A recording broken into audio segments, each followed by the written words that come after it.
The following program is a production of WXCL Television.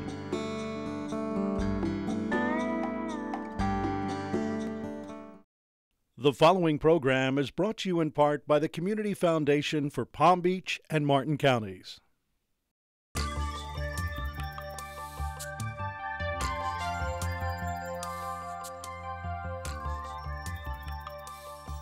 Good evening and welcome to a special edition of South Florida Today called Foreclosure 911. With more than 200 families facing foreclosure in South Florida every day, the problem is real, and the chances are it's happening in your own neighborhood, maybe to you or somebody you know. So tonight we're going to give you some answers, and I welcome you to jot them down. We're going to give you websites and information that will be crucial to saving your home or the home of someone you really care about.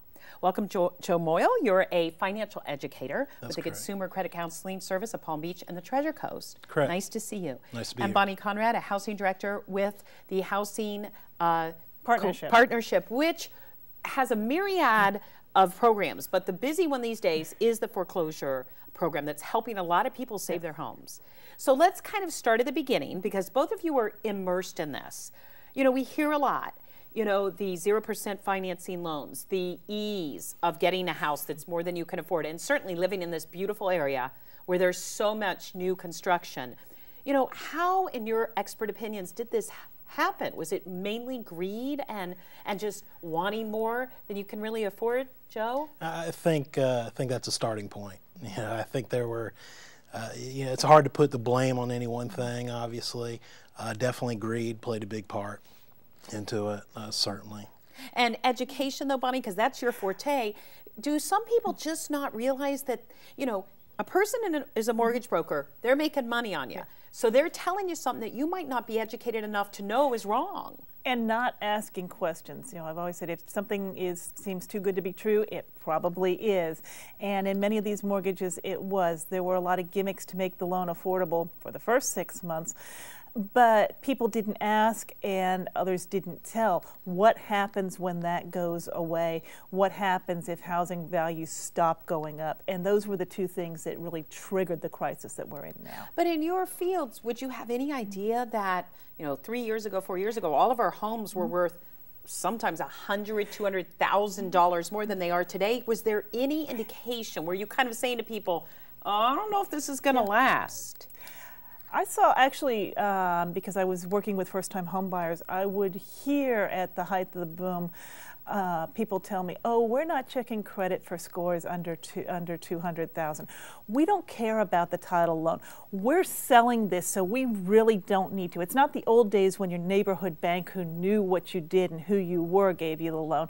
The person that was doing the loan was selling it to somebody else who was selling it to somebody else. Right. So the part of making sure people could afford it got lost on both sides, on both the side of the lender and on the side of the borrower. And is it, Joe, just too easy to get credit? Well, not these days, but prior to these days you can't get it, but prior to. Absolutely, I think it was. Before I got into what I'm doing now, I actually worked as a subprime lender. I used to underwrite mortgages. You were the bad guy. So yeah, maybe I was the bad guy back then. But yeah, credit was way too easy to get. I mean, even as an underwriter, a lot of times we would sit there and scratch our heads. We're actually going to make this loan. If you have a feeling that says you can't afford it or somebody can't afford it, right, usually they can't. And we talked about this because we're going to touch on foreclosures, but there are people who actually did follow the financial rules. They did act responsibly, but because of the market today, because of the economic situation, because of the subprime crisis, they are facing big troubles. Their market price of their home, their assessed value has fallen down. You know, their mortgage is now worth more than their home. You know, what is out there for those people that aren't quite to the foreclosure stage? I think there's two things. If your mortgage payment is affordable and you can afford to make it and your home value has dropped, if you're not planning on moving, you can wait that out. The market does come back. Florida's a boom-bust economy, and that will happen.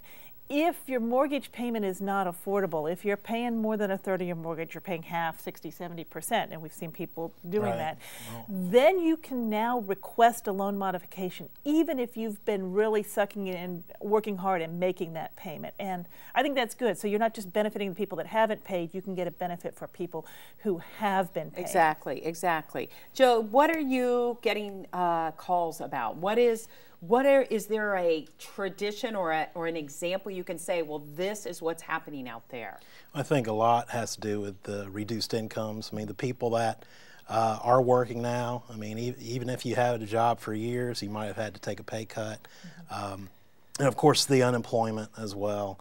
I mean, we are seeing a great deal of that. And that I think is a stepping stone to why they're calling us. And the housing industry made a lot of jobs Absolutely. in South Florida, and so when the housing values went down, so did the incomes of a lot of hardworking people who were in that industry. I didn't even think about that. You're right. It's all tied because construction certainly year-round because of the weather alone. Construction, title companies, mortgage companies, you're right. Contractors, People all the that people used that to work supported in the them. mortgage business. Yeah, people who used to work in the mortgage business. Okay, so let's get real. I have several friends. I was telling Bonnie before we went on the air. They're hardworking, upper middle class people, and two of them are in foreclosure. What could they have done, or what programs are out there today, thanks to the government and the stimulus package, that can help other people from avoiding that situation?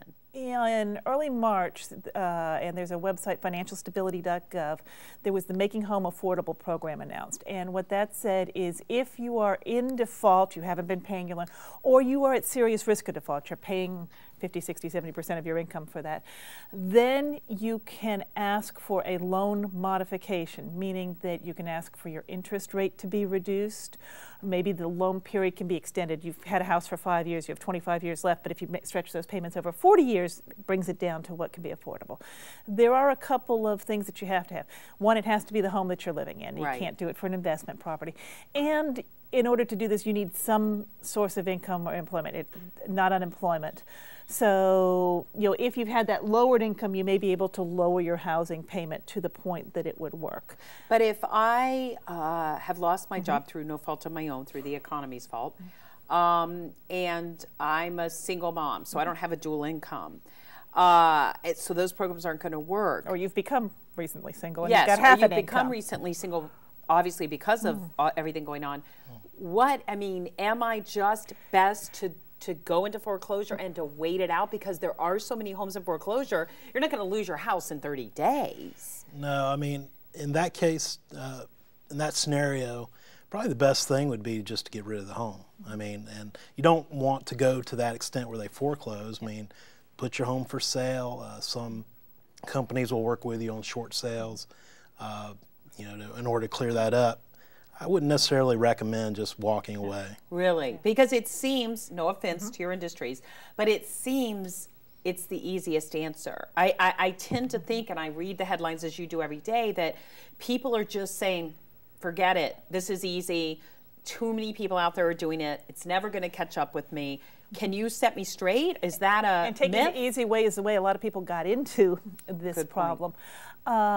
If you're not talking with your lender, if you're not trying to negotiate something, they can actually come back at you for the difference between what your house sold for at foreclosure and what your mortgage was. Really? And maybe right now you Yes. don't have money, but you start over in 3 or 4 years and things are going good. You don't want somebody to come after you for that difference. So 3 or 4 years down the road, Yeah.